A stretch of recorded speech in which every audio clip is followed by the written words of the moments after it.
sve pokorno. Vladika Porfirije je harizmatska ličnost. I bilo bi banalno da ovako govorimo o njemu ako smo već sasvim zaboravili šta znači harizma i harizmatičan. Pojam koji obdašnje vreme najpre i jedino vezuje za popularne pevače ili moćne političare. Harizma, hari, na grčkom znači blagodat, dar, talenat.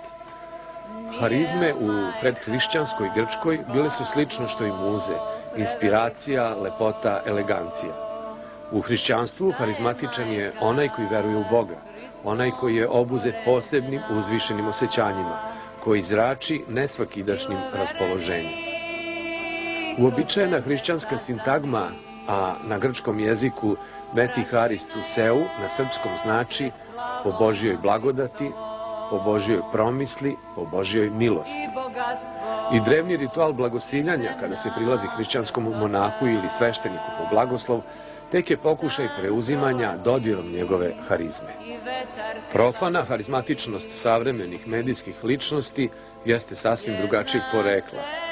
Njihova privlačnost samo je opsena političke moći, materijalnog bogatstva ili pak proste erotike. Veoma retko i duhovne snage. Kako postati harizmatičan uz monaški zavet siromaštvu i smernosti, odgovor je Vladika Porfirije. Vladika Porfirije omiljen je sveštenik mnogih pisaca, glumaca, umetnika, a naročito mlađeg sveta. Vladika Porfirije prvi je u Srpskoj pravoslavnoj crkvi primetio da i rokeri idu u crkvu. U ličnosti Vladike Porfirija i urbana Srbija dobila je svog predstavnika pred nebesima. Razgovor u manastiru Kovilj sa vašom televizijom duhovnik Porfirije započeo je baš od jedne harizmatske hrišćanske ličnosti koja je na njega ostavila neizbrisiv utisak. To je starac Porfirije Grk, podvižnik ljubavi i prozorljivi čudotvorac, rođen 1906. godine, upokojio se 2. decembra 1991. u keliji Svetog Đorđa u Kalsokalviji na Svetoj gori. Najpre hvala vama što ste došli u našu obitelj. A što se tiče starca Porfirija, još dok sam bio student na Teološkom fakultetu ovdje u Beogradu, budući da je tada jeromonah, profesor na Teološkom fakultetu, a sada episkopački gospodin Irinej imao neposredne duhovne veze sa starcem Porfirijem, onda je nekoliko studenta, među kojima sam bio i ja jednom prilikom kad smo išli u Grčku zajedno i na Patmos, odveo nas i kod starca Porfirija i to je bio prvi susret moj, dakle tada još uvijek nisam bio monah sa starcem Porfirijem. I tom prilikom, razume se, starac je ostavio silan utisak na sve koji su bili prisutni, pa i na mene. Govorio je uopšte o situaciji duhovnoj kakva je ona u Srbiji. S jedne strane je konstatovao da je naš narod duhovno izmožden, izranavljen, iscrpljen iz opravdanih objektivnih razloga, ali s druge strane ulivao nam je i veliku nadu, govoreći da vidi Hrista kako hodi po srpskim zemljama i predviđao je da će doći mnogo bolja vremena u duhovnom smislu te reči uopšte za srpski narod i za srpsku crkvu. Ima različitih priča zabeleženih modernim jezikom rečeno anegdota iz života starca Porfirija. Vi imate i jednu video kasetu, ja sam malo čas saznao, odnosno audio kasetu. Pa možete li da nam kažete neki od tih događaja ili doživljaja koji su vezani za njegov život, a koji naravno govore o pravoslavlju i o tome kako izgleda jedan duhovnik grčki? Znate, pre svega duhovan čovek i pogotovo svetitelj Božji se ne svodi na nekakve nacionalne i geografske okvire. On je univerzalan čovjek, čovjek koji pripada svim ljudima i svim narodima po ljubavi, jer on sam, s obzirom da Hrista voli čitavim svojim bićem, onda voli i svakog čovjeka kao ikonu Hristovu. Dakle, ne deli ljude na svoje i na tuđe. Za njega ne postoje neprijatelji, kao što sam Gospod nije imao neprijatelje. Razume se da je bilo oni koji nisu voljeli Hrista i koji ga i dan danas ne vole, koji se protive njemu. Ali bez obzira što su oni protivnici Hristu, Hristos njih ne doživljava kao svoje neprijatelje, a po ugledu na Hrista isto tako i svetitelji Božiji, kakav je bio i sam zaista veliki i divni Božji ugodnik starac Porfirije. Govoriti o svetiteljima, ja mislim da je to veoma teško, jer smo mi ipak ograničeni samo svojim običnim veštaštvenim jezikom, a svetitelj je čovjek koji nadilazi granice ovoga sveta. On prosto živi i u onom svetu, u božanskim realnostima, a prisutan je i ovde među nama. Mi samo možemo da naslutimo i da nazremo o čemu se tu radi i pogotovo ako nam se pruži prilika da doživimo lični susret, onda možemo duboko u sebi da osjetimo tu tajnu odnosa ljubavi između Boga i čoveka, Boga i svetitelja. I po meri naših duhovnih stremljenja i po meri naše duhovne glade i sami da učestvujemo u toj lepoti, u toj radosti kojim je prosto obasjan i potpuno obuzet jedan ugodnik Božji, jedan svetitelj. Ja mislim kad bismo govorili o starcu Porfiriju da to današnjem čoveku koji nema iskustvo duhovnog života, koji nema iskustvo živoga odnosa sa Bogom, pre bi ličilo na nekakve bajke i na nekakve nemoguće priče, jer se radi o čoveku koji ima mnoge darove Božije, recimo dar prozorljivosti. On vidi zaista dušu čovekovu blagodati Duha Svetog. On je mogao da vidi u budućnost, mogao je da zna i izvesne tajne koje bi ponekad čovjek skrivao i od samoga sebe. Osim toga, kao čisti sasud Božji imao je i dar isceljenja i od duhovnih neduga i bolesti, a neretko se dešavalo i da mnogi ljudi koji su dolazili k njemu, a imali su nekakve telesne bolesti, da su bivali isceljivani. Sjećam se upravo na toj audio kaseti koju ste pomenuli, na kojoj postoji zapis jednog razgovora starca Porfirija sa mladim ljudima koji su pripadali nekom guruističkom pokretu i neki među njima su bili hipici prosto, bez ikakve druge orijentacije duhovne i metafizičke. I starac Porfirije je rekao, samo to je bio događaj koji se desio u njegovom životu, u njegovoj dubokoj starosti, pa je rekao, kad bih imao samo snage, napunio bih Svetu Goru ovim divnim, bogočežnjivim i hristočežnjivim dušicama. Ili recimo, sećam se, isto na toj kaseti postoji jedan događaj koji je on zabeležio, jer je u svojoj ranoj mladosti otišao u Svetu Goru. Imao je nepuni 12 godina. Ali po blagoslovu svojih duhovnika, on je već negde oko 20. svoje godine postao jeromonah i došao je u jednu bolnicu u Atinu da služi kao sveštenoslujitelj, a ta bolnica se nalazila u samom centru Atine na Omoniji, dakle gde je najveća dinamika, haos, buka. Zaista, ako čovjek hoće da osjeti predukus pakla, dovoljno da ode u takvu jednu sredinu. Eto, starac je bio, dakle, u svojoj ranoj mladosti tu. I na dan bogojavljenja, dakle, na dan jednog velikog hrišćanskog praznika, u Grčkoj postoji običaj da sveštenik ide od kuće do kuće i da sveti vodicu. I starac je ulazio iz kuće u kuću, pevajući tropar bogojavljenja, i jedanput veli obreo se u jednoj neobičnoj prostoriji. Sve mu bilo nekako neobično izgledalo, nekakva tamna, svetla, čudne boje. I kaže, vidio je kako iz nekih ćoškova izviruju mladi ženski likovi. Međutim, on je pevao tropar bogojavljenja i kropio osvećenom vodicom zidove te prostorije i u tom momentu mu je prišla jedna starija žena i grubo je htjela da ga izbaci napolje. Međutim, onda je shvatio da se našao u javnoj kući. I veli, tad sam snažno ponavljao pevajući tropar bogojavljenja i što sam ja glasnije duže pevao, polako su počele sve te devojke koje se tu nalaze da izlaze i skupile se oko mene, veli, i počele da plaču.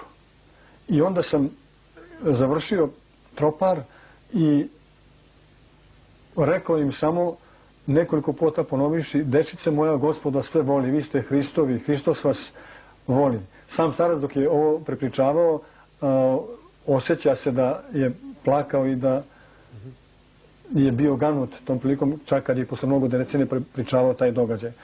Dakle, sve ono što smo navikli da čitamo u žitijima svetih i mislim da su to realnosti koje pripadaju prošlosti, da to danas nema nikakve veze sa savremenim svetom koji je sav zahuktao, sav je u nekoj dinamici sticanja materijalnih dobara i osvajanja vrednosti od ovoga sveta.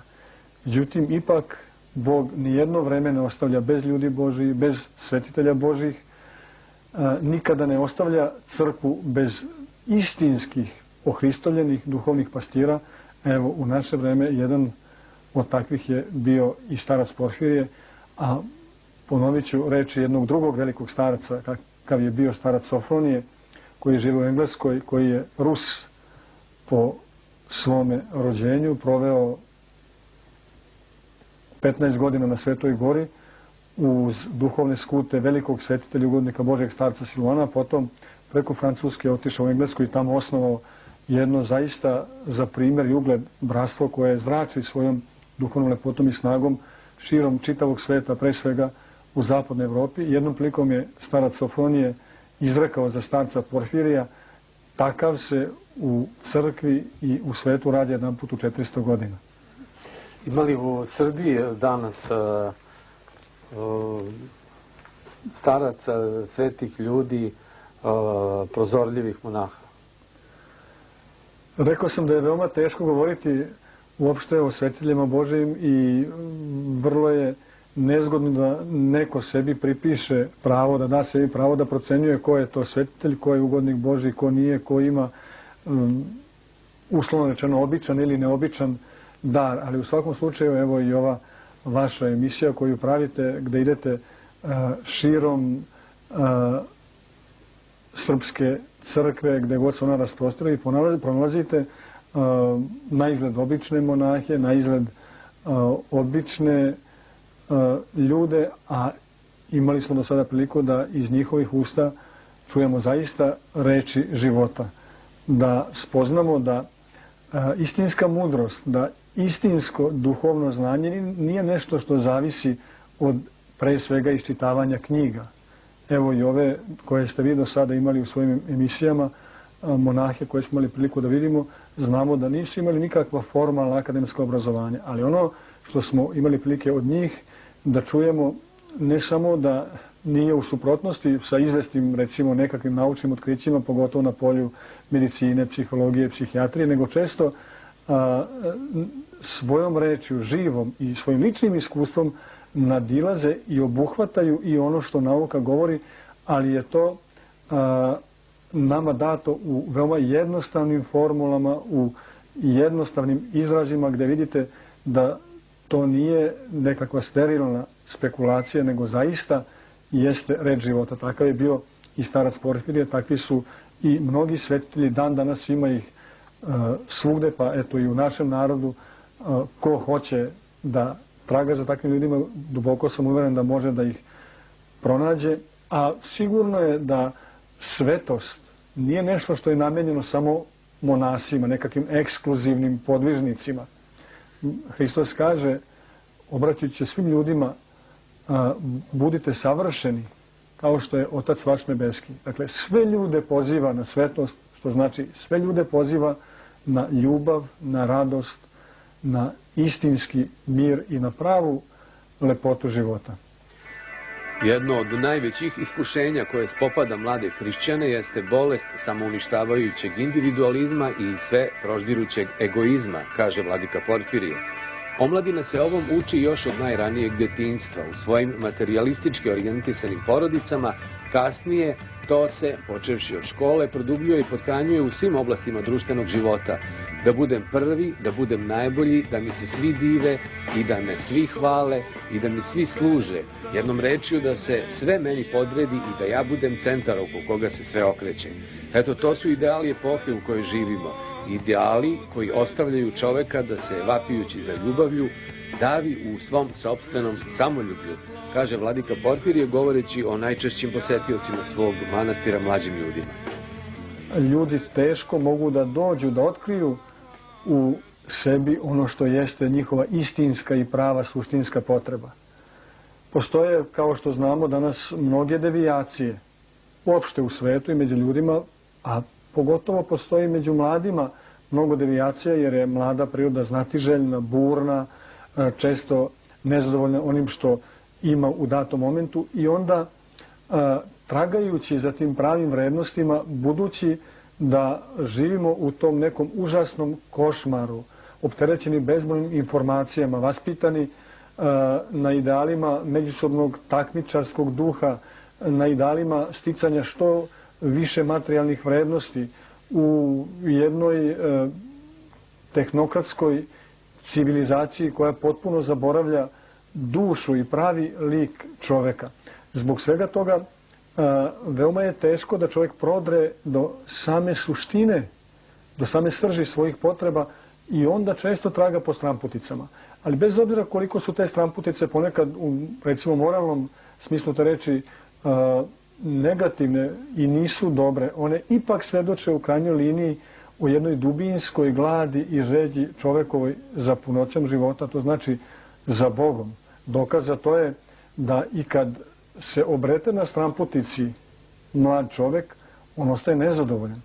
Ovdje kod nas dolazi, kao što ste rekli, na primjer, pored drugih i veliki broj mladih ljudi koji očekuju nekakvu pomoć, pre svega od crkve i samim tim pomoć Božiju, mladi koji imaju problem sa drogom. I na prvi pogled to je jedna grupa ljudi koja je u jednoj sredini ili gotovo u svakoj sredini ipak na marginama zbivanja i manje više postoji blagi prezir u odnosu na takve ljude. Ali nema toga narkomana koji je srećan. On osjeća da tu nešto nije u redu, zna da je to pogibao za njega, ali ne može da se snađe, ne zna gde bi išao dalje. Međutim, onog momenta kad otkrije u sebi šta je to njegova najsuštinskija i najdublja potreba, onda i tekako dobije i snage i motivacije da se bori sa svojim problemima i da ide ka cilju svoga života, to je ka Bogu. Mi ne možemo znati šta je nekoga dovelo u često antipod onoga što se zove dostojanstvo čovekovo. Ali znamo sigurno da nije moguće čoveku da pronađe sebe, da ostvari smisla svoga života ukoliko se ne kosne njegovog srca blagodat Božje, ukoliko se on prosto ne zaljubi u Hrista, kako je sam starac Porfirije recimo govorio. Čovek je stvoren da bude zaljubljenik Božji i Bog je prosto zaljubljen, kako je jedan teolog, ludom ljubavlju u čoveka. Dakle, samo kada ostvarujemo tu ljubav sa Bogom, onda u našem životu biva sve drugačije. Onda pre svega volimo i sve druge ljude. Ali što je najvažnije, ono što je najveći problem za svakog čoveka, za savremenog čoveka i pogotovo mladog čoveka, kad uspostavimo taj živi odnos sa Bogom, automatski sve brige odlaze. Sve nam postaje potpuno smešno, potpuno beznačajno, kao nekakav problem i teškoća. Jer u stvari svako od nas kad se zapita kakve sve najneverovatnije oprostne za gluposti nam naprave probleme. Nekakva sitnica se desi koja nas izbaci iz takta, pa onda danima ne možemo da dođemo sebi, pa smo zabrinuti šta će biti, pa ko će šta reći, pa šta će drugi misliti. Da li ćemo uspjeti to da ostvarimo? A u stvari postajemo potpuno paralisani. Mi postajemo potpuno nemoćni za bilo kakvu drugu aktivnost. U stvari ta mnogobrižnost je možda najveći neprijatelj čoveku, jer ona se postavlja onda kao prepreka sagledavanje i osjećanje te ljubavi Božje koja nas uvek i vazda obasjava. Ama da smo i najgori, da imamo i najžešće i najveće probleme, onog momenta kad smo prikovani za Hrista, sve postaje veoma jednostavno i veoma lako. U stvari pravi suštinski problemi u čovjekovom životu, kad je u zajednici sa Bogom, za njega ne postoje. Jedna od najčešćih tema u razgovoru vladike Porfirija sa mnogobrojnim mladim posetiocima manastira Kovilj jeste ljubav. I to ljubav između muškarca i žene danas. Zaljubiti se ne znači i voleti. Dostojevski tvrdi da se čovjek može zaljubiti čak i mrzeći. Od zaljubljenosti, od početne ljubavi do potpunog prožimanja postoji veoma dug put. Znamo za primjere da se dvoje zavole, kako se to kaže, smrtno se zaljube, pa to traje 3 meseca, pa od te ljubavi nikada ništa nigde ne bude, čak poraste jedna strasna mržnja. Nažalost, to je tako. U stvari, ljudi najčešće danas dosegnu zaljubljenost. Zaljubljenost je u stvari jeste i nekakav dar Božji, prosto kapital koji je dat mladom čoveku, devojci i mladiću da se oni zbliže. Ali to je kredit zapravo koji Bog daje mladiću i devojci. Međutim, ako čovjek ostane na toj zaljubljenosti, onda se to vrlo brzo potroši i zaista postanu jedno drugome dosadni. Zaljubljenost čak može biti i izraz egoizma, ona hoće brze rezultate, hoće da bude viđena, hoće da joj se dive. Dok istinska i prava ljubav, koja znači žrtvu za našega bližnjeg, koja znači raspeće za našega bližnjeg, koja znači otkidanje od sebe samoga, zahteva jedan dugi proces i traje dokle god smo živi. Ta dinamika ljubavi nije nešto što se može ostvariti i postići jedan put za svagda. Mi moramo neprestano svakog dana na tom polju da delamo. Ali dajući drugome, darivajući sebe, u stvari ne postižemo da onaj naš bližnji dobija. Zapravo tim darivanjem mi sami blagodaću Božijom dobijamo. Ali istinska i prava ljubav, ja moram to da kažem, bar iz iskustva pravoslavne duhovnosti, jednostavno bez ljubavi prema Bogu nije moguće. Razume se da postoje uspešni brakovi, da zaista postanu jedno drugome dosadni. Zaljubljenost čak može biti i izraz egoizma, ona hoće brze rezultate, hoće da bude viđena, hoće da joj se dive. Dok istinska i prava ljubav, koja znači žrtvu za našega bližnjeg, koja znači raspeće za našega bližnjeg, koja znači otkidanje od sebe samoga, zahteva jedan dugi proces i traje dokle god smo živi. Ta dinamika ljubavi nije nešto što se može ostvariti i postići jedan put za svagda. Mi moramo neprestano svakog dana na tom polju da delamo. Ali dajući drugome, darivajući sebe, u stvari ne postižemo da onaj naš bližnji dobija. Zapravo tim darivanjem mi sami blagodaću Božijom dobijamo. Ali istinska i prava ljubav, ja moram to da kažem, bar iz iskustva pravoslavne duhovnosti, jednostavno bez ljubavi prema Bogu nije moguće. Razume se da postoje uspešni brakovi, da postoje skladni brakovi među ljudima koji nisu u crkvi. Ali i ti takvi brakovi ostvaruju se po ljubavi, blagodati i promislu Božije. Međutim, i oni bi bili mnogo plodniji, mnogo bogatiji kada bi se odvijali unutar crkve. Kako je rekao i Dostojevski, da zapravo nije moguće istinski do kraja voleti nekoga ukoliko ne postoji svest o večnom postojanju. A vi kad doživljavate onoga koga volite kao svog večnog saputnika i toga doživljavate kao dar Božiji, znači po promislu Božijem dobili ste nekoga ko je vaš. Često dođu mladići ili devojka, danas tu postoji neverovatna konfuzija. Ne mogu da se odluče za koga da se žene, ko im se dopada. Na desetine mladića devojkama prolaze kroz glavu i obrnuto. Pa onda već imaju napred gotove kalupe i parametre po kojima oni procenjuju da li je neko za njih ili ne.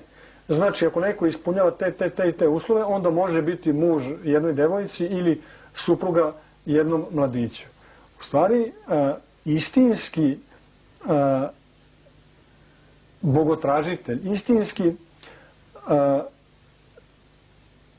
čovjek koji osjeća da se sve zbiva po promislu Božijem u našem životu i da je taj promisao uvek izraz ljubavi Božje prema nama, on se moli Bogu da mu Bog pošalje njegovog supruga, to jest njegovu suprugu, ili devojci da Bog pošalje njenog supruga. Ne da pošalje onako kako bih ja hteo, nego onoga ko je moj. Biću sasvim iskren pred vama, jer čini mi se da je to moguće. Mnogo ljudi ima predbračne odnose koje, koliko znamo, crkva zabranjuje. Da, mi moramo da znamo da pre svega crkva nije ustanova koja zabranjuje. Crkva je uvek majka svojim vernicima i crkva kao majka iz ljubavi može samo da savetuje. Poznavajući pre svega prirodu čovekovu i znajući da je ljubav krajnji cilj odnosa između dvoje ljudi. Ljudi treba da stupaju u bračnu zajednicu iz ljubavi, a ne iz bilo kojih drugih razloga, kao što danas možemo čuti kako se neko hvali, kako je dobro ženio svoga sina, snajka mu iz bogate porodice, dobar miraz ima i dobru školu i sad moći će da se pokriju svi troškovi, muž će da plaća, to jest njegov sin, recimo, troškove svakodnevnice, a supruga će da školuje decu. U stvari, postavljanje tih odnosa između ljudi na takav nivo samo pomaže da se ostvari i ovekoveči jedna distanca između ljudi. Pazite, koliko je tu crkva u pravu, vidi se po činjenici da, ja ne znam procente i verovatno takva statistika i ne postoji, ali da je ogroman procenat onih ljudi koji su imali svoja predbračna iskustva takav da najčešće se nisu oženili ili udali za one s kojima su imali prve svoje predbračne odnose i predbračna iskustva. Da li to onda znači da su njihovi ti telesni odnosi bili izraz ljubavi? Verovatno da nisu. Sami ste rekli da se ljudi međusobno zaljube i u početku misle da je to jedan put za svagda, za čitavu večnost, za čitav život, a posle 2, 3, 5, 6 meseci raziđu se i čak osjećaju jedno drugom kao svoje neprijatelje. To je samo znak da su imali s jedne strane eksploatatorski, isključivo telesni puteni odnos, koji degradira svakoga od njih. U stvari, ljubav uvek afirmiše i maksimalno i do kraja poštuje onoga drugoga. Ali kroz afirmisanje onoga drugoga afirmišemo se i mi. To nije moguće bez askeze i bez uzdržanja. Prema tome i ja savjetujem mladima da se uzdržavaju pre braka, zato što će na taj način mnogo bolje moći da prepoznaju onoga koji je njihov saputnik u životu i mnogo čistije i celovitije će moći da zavole takvoga čoveka, a kad zaista se ta prvobitna ljubav pretvori u jednu bračnu zajednicu koja se sklapa u crkvi po blagoslovu Božijem, gde se dakle i Gospod jedan put priziva da i on bude učesnik u toj bračnoj zajednici, sasvim je sigurno da će onda na taj način takav brak da urodi i pravim plodovima i u ovom svetu, ali što je još važnije, plodovi od ovoga sveta će biti neka vrsta ulaska i predukusa radosti u budućem veku. Zapadna civilizacija treba da revidira pojam slobode koji je nasledila iz svog zapadnog hrišćanskog predanja, učvrstila ga kartezijanskim prosvetiteljstvom i iscrpila ga egzistencijalističkim nihilizmom po kome sloboda znači oslobađanje, slobodu od nekog ili nečeg i treba da se nauči slobodi za nekog ili za nešto, slobodi koja se poistovećuje sa ljubavlju. Jedan svetitelj je rekao: voli Boga i bližnjeg i čini šta hoćeš. Individualizam ima potrebu da sačuva svoj umišljeni integritet, kaže vladika Porfirije, govoreći o samoći. Stabilan, miran i harmoničan život, to je osjećanje da istinski voli nekoga i da je voljen od tog nekoga. U svakom drugom slučaju možemo imati sve, a ostati u stvari usamljenici. I to je zapravo najveći problem svih vremena za čoveka, a pogotovo se danas to vidi. Bolest savremenog čoveka, takozvani, već je i to i previše upotrebljavana i oveštala reč, individualizam. Dakle, to da si sam u svetu, a da oko tebe prolaze milioni ljudi i da ti nemaš čoveka, da nemaš s kim da razmeniš jednu najobičniju, jednostavnu reč, da s nekim posediš, da porazgovaraš o običnim stvarima, ali da znaš da je to tvoj čovek.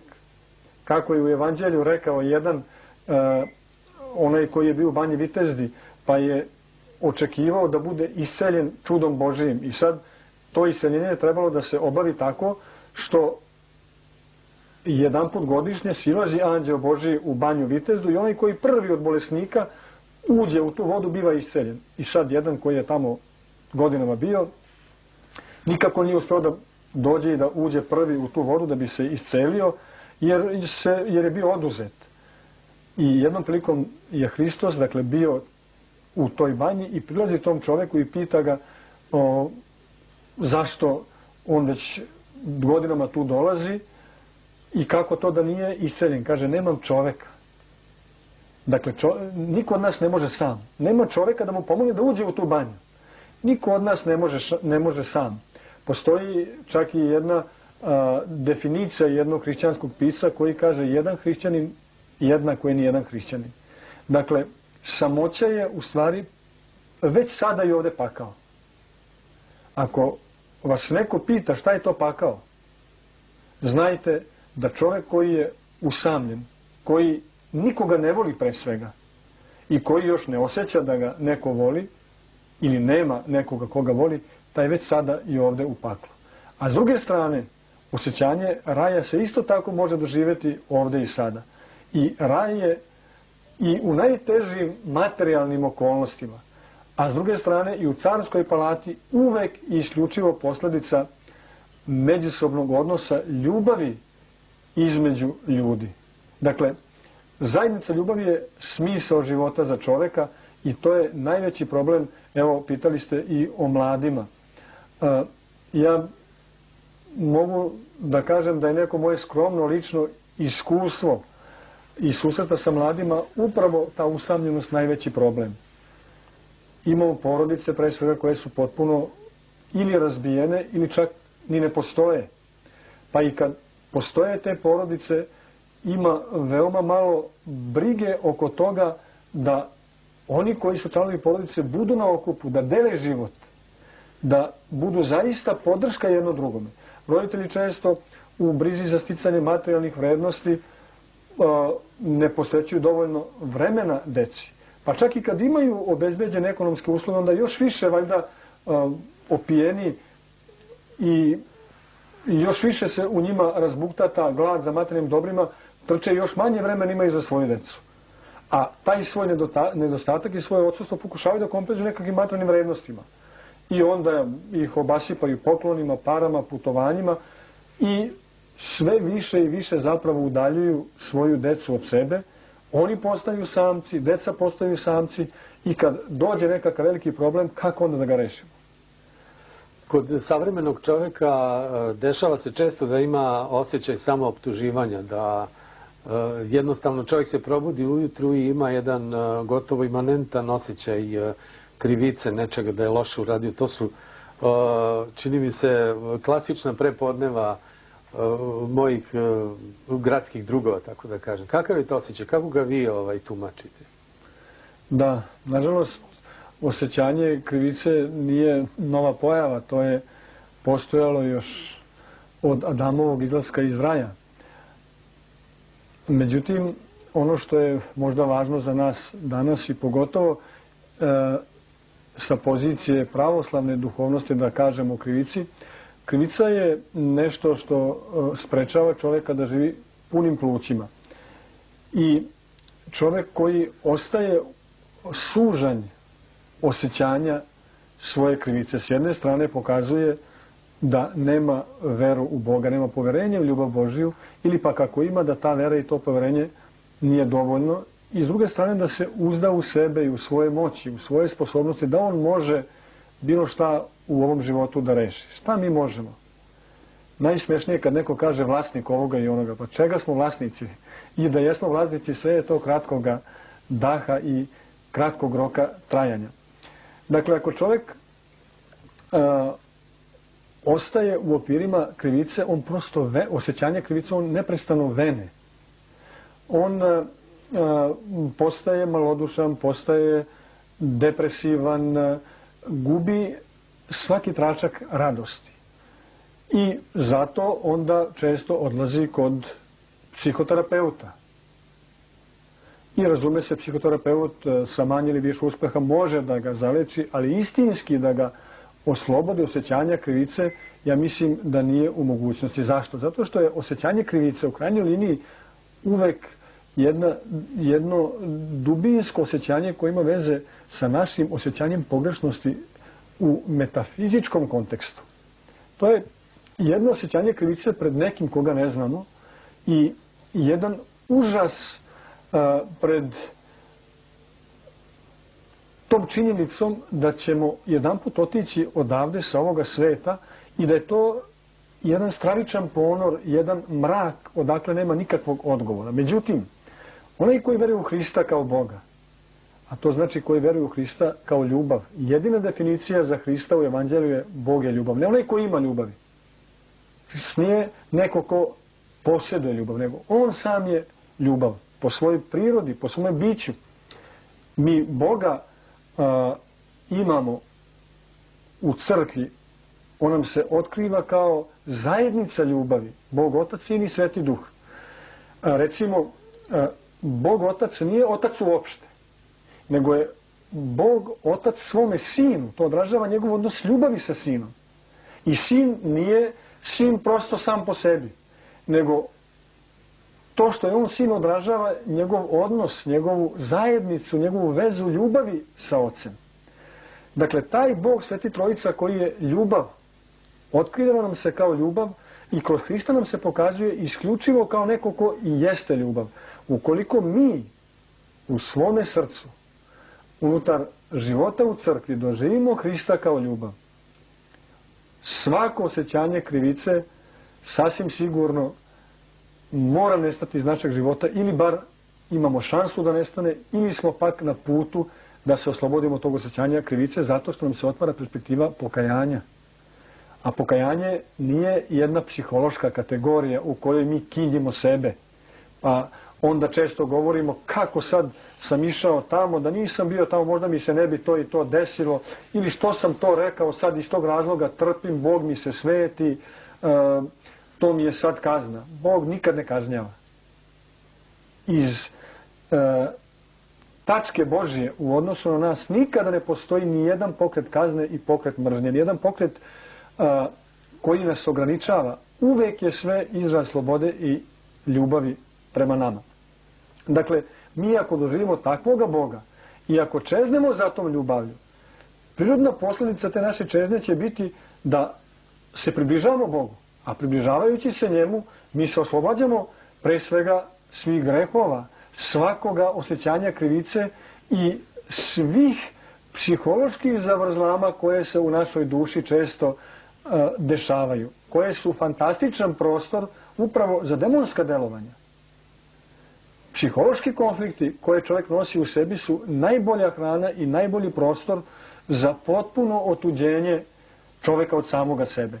A s druge strane, vraćanje na duhovne prostore iz oblasti psihologije, imamo šansu da živimo punim plućima, da spoznamo granice svoga bića, da budemo zadovoljni onim što nam Bog pruža, da mu blagodarimo i na ponekoj teškoći, jer ćemo i za te teškoće vidjeti prst Božji, vidjeti promisao njegov, vidjeti na neki način priziv, prosto izazivanje od strane Božije u kojem nas on poziva da dođemo njemu u naručje i njemu u zagrljaj. Jer čitavo njegovo biće jeste u stvari zagrljaj u odnosu na čovjeka. Dakle, krivica kao realnost u našem životu i tekako postoji, ali tu krivicu treba, osjećanje krivice treba lečiti na duhovan način kroz pokajanje. Do planetarnih razmjera se širi jedna civilizacija koja čoveku nudi isključivo zemaljska blaga i uzdiže proizvodnju, dobiti potrošnju na nivo vrhunskih vrednosti. Istovremeno, na svim poljima čovekovog stvaralaštva, naporedo sa frapantnim uzletima i dometima, osjeća se gorčina. Savremena nauka je izoštrila vid čovečanstva u svemu što se tiče spoljašnje kore pojava, ali ni za milimetar nije podigla i zidin veo koji skriva suštinu i prirodu pojava. I ono što je kao pronalazak nauke bilo namenjeno da olakša čovekov život, kada se utemelji samo na autonomnoj istini čovekovoj, u krajnjoj liniji se pokazuje kao njegov neprijatelj. Nevolja je još i u tome što mi živimo danas više u nekakvim psihološkim atmosferama nego u realnosti, u psihološkim kategorijama. Znači, često imamo iluziju o nečemu da je to tako kao što mislimo da jeste, a da to zapravo nije tako. To jest, budući da znamo značenje reči i pojmova i budući da ih s lakoćom upotrebljavamo, onda mislimo da živimo i u realnostima na koje te reči upućuju. Pa kad govorimo o ljubavi, jer znamo šta ta reč znači, mi mislimo da tu ljubav doživljamo. Da to nije tako, vidi se upravo po ovoj činjenici, da se smrtno zaljube, ali se, što su se smrtnije zaljubili, još smrtnije i vrlo brzo raziđu i taj brod potone. Apostol Pavle o tome govori, da često možemo biti u zabludi, kad govori u himni ljubavi o tome da je moguće da mi s polja ispunjavamo pravila vere, ispunjavamo zakon i da mislimo kako smo ispravni. Ali ako nemamo istinske i realne ljubavi, onda u stvari sve to što činimo u interesu i kao izraz svoje vere jednostavno ne vrede ništa.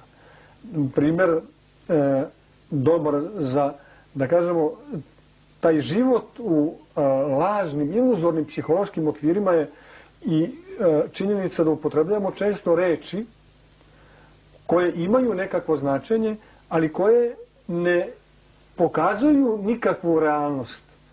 Recimo, upotrebljamo reč sfinga, gorgona, kentauri. Svi znamo šta to znači kad upotrebimo tu reč. A zapravo, realnost na koju bi trebala da uputi takva jedna reč ne postoji. Nažalost, u našem životu se najčešće tako dešava. Mi upotrebljamo razne pojmove, razne reči, a ne živimo realnošću koje se kriju iza tih reči. Mišljenja sam da crkva danas ponovo preispituje svoj odnos prema državi, prema politici, ali svejedno, verovatno još važnije da prvo saznamo kakva je politika i političari danas. Pa zanima me šta vi mislite, ko su danas političari i šta je danas politika? Znate kako, ja mislim da mi već živimo u vremenima koja su postpolitička i to bi nas daleko odvelo da razvijamo samu misao politike u autentičnom smislu te reči, jer politika i kao pojam i kao realnost se razvila još u antičkoj Grčkoj, u antičkim gradićima, polisima. Polisi su bili organizovane male zajednice koje su imale za cilj ostvarenje istine. I politika je bila način života koji vodi ostvarenju te istine. Istine, kako smo malo pre rekli, koja znači pokušaj da se prevaziđe prolaznost i da se pobedi smrt. Mi danas živimo u vremenima, pogotovo posle NATO bombardovanja, gde je u zvaničnom glasilu NATO snaga konstatovano u 2 teksta stručnjaka, gde se govori da je NATO bombardovanjem Jugoslavije pogazio i uredbu, zakon samih NATO snaga i međunarodno pravo. Pa se kaže, ali od sada, gde god NATO gazi ljudska prava i međunarodno pravo i sam svoj ustav i svoj poredak, menjat ćemo taj poredak i te ustave, a ne NATO intervencije.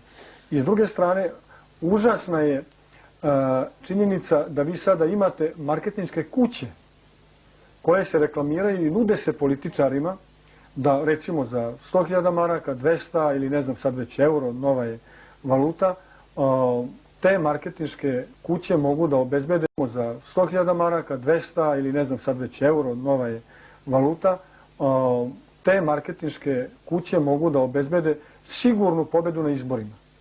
Gde mi tu sada možemo uopšte da očekujemo da postoji bilo kakva paralela između politike u autentičnom smislu te reči, kako je ona izvorno značila i onoga što se danas dešava. Pa čak i kod nas i uopšte ono što se dešava na sceni političkoj. Vi imate sada jednu utakmicu, jednu političku trku, gde vam dolaze političari i svako nudi sebe kao najbolje rešenje za probleme u kojima živite. I svako govori o sebi samo najlepše. Dok evanđeljski duh govori o smirenju, a to znači govori o konstataciji svojih nedostataka i čežnji i potrebi da se ti nedostaci isprave. Pa čak u našoj prošlosti, u toku prvog srpskog ustanka, kada je naš narod još živeo u evanđeljskom duhu i evanđelje i duh crkve je prožimao sve pore i nivoje čovekovog života. Kada su ustanici za vođu ustanka izabrali Stanoja Glavaša, koji je bio harambaša, bio hajduk, on je odbio da se stavi na čelo ustanika, obrazloživši to svoje odbijanje na sljedeći način. Veli, ja sam harambaša. Sramota je za ustanike koji se bore protiv zuluma i jarma neprijateljskog, da imaju jednoga harambaš, jednoga barabu za vođu. Šta će reći drugi? To ne priliči. I onda on, odbivši poziciju vođe ustanka, ukazuje na Karađorđa. Kad su onda obratili se Karađorđu, Karađorđe isto tako govori o svojim nedostacima. Ja razume se, ne idealizujem, ali on govori o tome da je preke naravi, da je ljut, da je besan i da kad ga uhvati taj gnev, onda ne može baš da kontroliše sebe.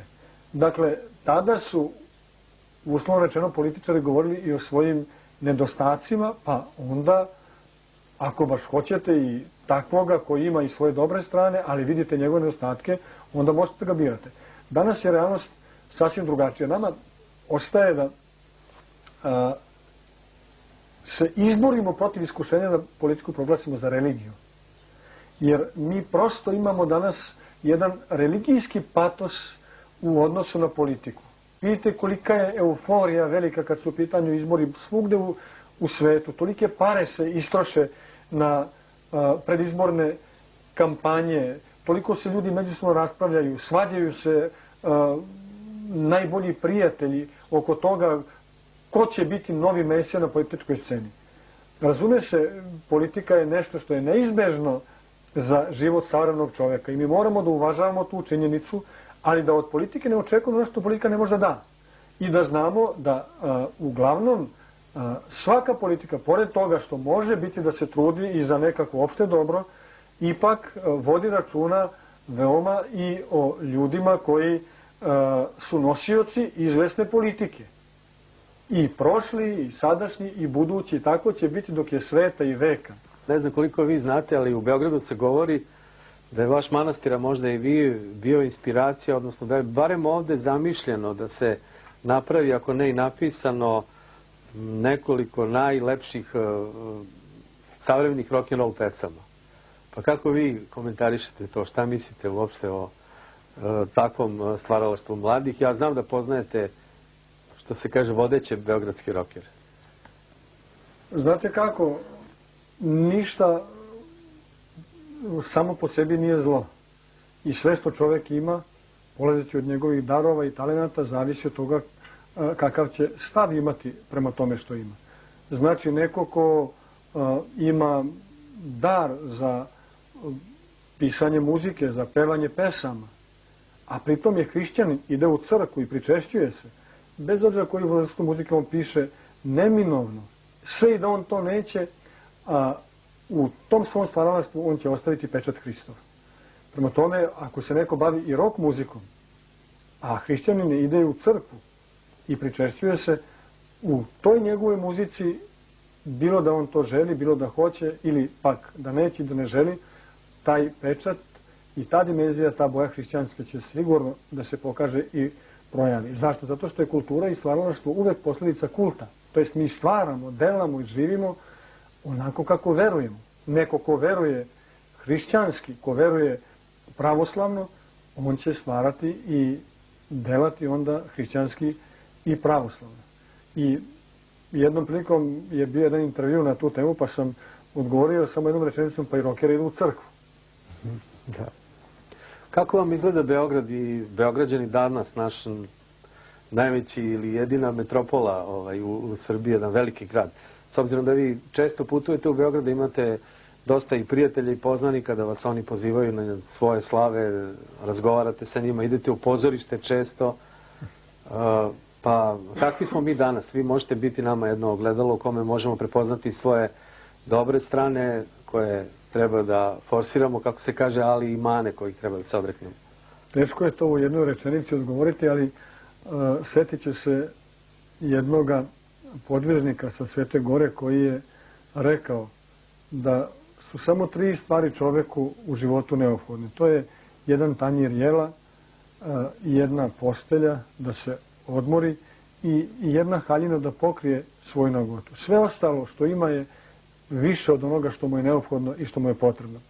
Dakle, utisak u velikim metropolama, pa i u Beogradu je takav da ljudi mnogo vremena troše na nepotrebne stvari.